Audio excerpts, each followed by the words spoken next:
On les appellera les années folles. La guerre est finie. Les idées, les projets, les découvertes, les modes, partout en Occident, c'est l'explosion du capitalisme sauvage. Un grand délire collectif s'empare du monde occidental. En Russie, on bascule dans le communisme. Au Québec, on prêche les vertus de la vie rurale alors que Montréal se développe entre les mains des anglophones qui contrôlent l'industrie et l'argent. En 1929, avec le krach de la bourse de New York, tout s'écroule en Occident. En Europe, les fascistes affirment que le redressement passe par le corporatisme et le nationalisme. Au Québec, on cherche une troisième voie entre le communisme et le capitalisme débridé. C'est dans ce contexte que Lionel Groulx émerge comme un des maîtres à penser du Canada français. Ce prêtre est aussi un éminent historien. On me reprochera peut-être encore une fois d'avoir écrit une histoire trop rose, trop optimiste. J'ai bien envie de plaider non coupable. Je n'ai jamais cru, voyez-vous, qu'on doive écrire l'histoire autrement qu'on ne la trouve. Groulx, un nationaliste, nourrit un projet de société catholique où, par la solidarité, le peuple canadien-français saura se prendre en main. De tous les nationalistes de son temps, Groulx est parmi ceux qui ont le mieux compris l'importance de l'économie, des facteurs matériels, non seulement dans le sens de l'affirmation nationale, mais aussi au point de vue de la mission catholique. Il faut réunir des conditions minimales de prospérité économique pour que la nation canadienne-française puisse s'épanouir et remplir son rôle. Alors pour Groulx, la question économique se présente sous l'angle d'une reconquête à tenter, la reconquête de l'économie canadienne-française. Cette reconquête, elle devra passer par l'inclusion dans les forces du marché du seul instrument que le peuple contrôle complètement, l'État. Il comptait aussi sur l'État, parce que les forces contre lesquelles les Canadiens français devaient lutter étaient extrêmement puissantes. C'était le grand capital, qu'il soit canadien, anglais, britannique ou, et de plus en plus, américain. Donc il comptait sur l'État pour coordonner une action, ou plutôt, je dirais, une réaction à cette présence massive du capitalisme américain en particulier. Il ne s'agissait pas dans son esprit de lancer l'État dans un vaste projet ou programme d'étatisation. Lionel Groulx n'était pas socialiste, loin de là.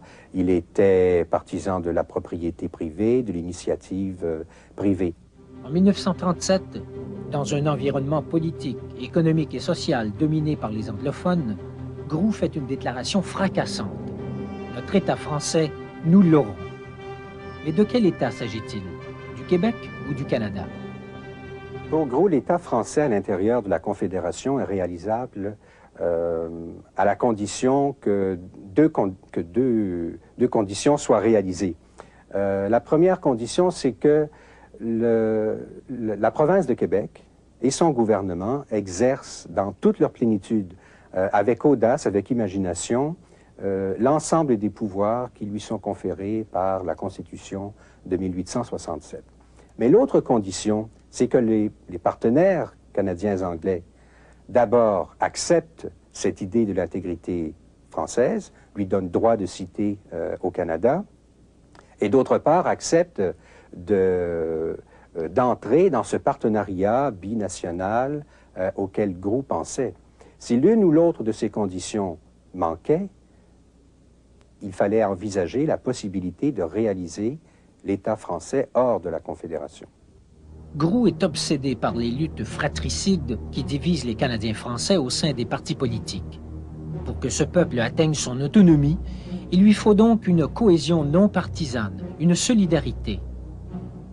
Une des avenues explorées, c'est le système corporatiste par lequel les différents groupes de la société se concertent pour travailler à l'épanouissement de toute la nation.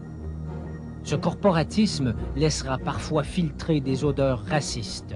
Par exemple, des propos de Grou au sujet des Juifs seront perçus par certains comme antisémites, alors que d'autres n'y verront que l'écho des vieilles rivalités entre le monde chrétien et le monde judaïque. Au milieu des années 30, le nationalisme se manifeste sous plusieurs angles, dont celui de l'extrême droite, fasciste. C'est le cas au Québec du Parti national social chrétien, dirigé par Adrien Arcan. On le voit ici réuni avec ses troupes à la Palestre nationale à Montréal. Ce groupe marginal est ouvertement antisémite et se joint aux autres groupes nazis du reste du Canada juste avant la guerre de 1939. Au Canada anglais, et à Toronto en particulier, vous aviez même des organisations, des mouvements carrément fascistes. Vous aviez même aussi un parti nationaliste canadien qui était lui-même d'extrême droite. On ne parle pas souvent au Québec de l'existence de ces groupes-là, mais ces groupes-là ont été beaucoup mieux organisés, beaucoup plus nombreux que la petite organisation d'Adrien Arcan à Montréal. Il y a eu des manifestations de xénophobie, de racisme à Toronto, et ceux qui étaient, par exemple, à la direction du ministère de l'Immigration à l'époque, par exemple, rendaient très difficile l'entrée de Juifs d'Allemagne au Canada, et ce n'étaient pas des francophones. Je vous dis, il y avait à la tête, à ce moment-là, du ministère de l'Immigration, des gens carrément antisémites.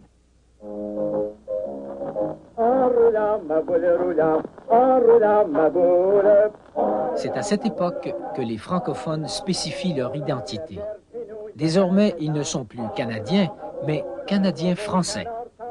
Lionel Groulx prononce des centaines de conférences qui martèlent toujours le même thème, l'affirmation nationale des Canadiens français. Pour Groulx, la nation, c'est essentiellement une communauté historique de culture. Groulx n'a jamais cru que les caractères nationaux, du moins les caractères importants, ceux qui servent à fonder l'intégrité française dont j'ai parlé tout à l'heure, Groulx n'a jamais cru que ces caractères nationaux-là étaient transmissibles par le sang. Donc il n'y a pas chez Groulx l'idée d'une conception raciale de la nation.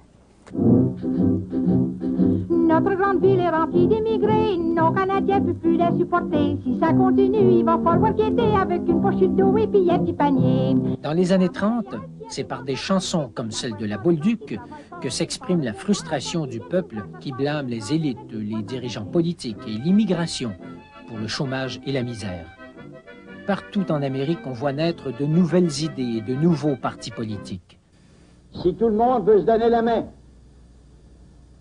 si tout le monde veut travailler ensemble... C'est le cas de l'Union nationale, un parti fondé en 1936 par Maurice Duplessis. Habile et opportuniste, Duplessis vient de mettre au monde le premier vrai parti profondément québécois, sans attache à Ottawa. Nous sommes ici, sur cette terre d'Amérique, les descendants d'une race fière, vigoureuse, dont la contribution à la Confédération canadienne a été et continue d'être particulièrement merveilleuse. Duplessis est fortement influencé par le chanoine Groulx. Après un premier mandat à la tête de la province de Québec, ce nationaliste conservateur perd le pouvoir aux mains des libéraux d'Adélard Godbout. His Majesty has just proclaimed that a state of war with the German Reich exists as of tonight, September 10th, 1939. On est à l'automne 1939. La guerre mondiale vient de commencer. Les libéraux ont promis aux Québécois que s'ils étaient élus, il n'y aurait pas de conscription comme en 1917.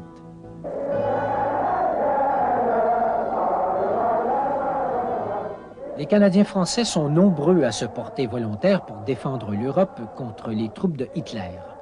Mais on ne veut rien savoir de l'obligation de s'enrôler. Le maire de Montréal, le célèbre Camillien Houde, critique ouvertement la loi sur la mobilisation et affirme publiquement son intention de ne pas s'inscrire. Le gouvernement fédéral le fait emprisonner pour 4 ans. À la fin de 1941, les demandes de renfort de l'Angleterre amènent de nombreux Canadiens anglais à demander la conscription générale.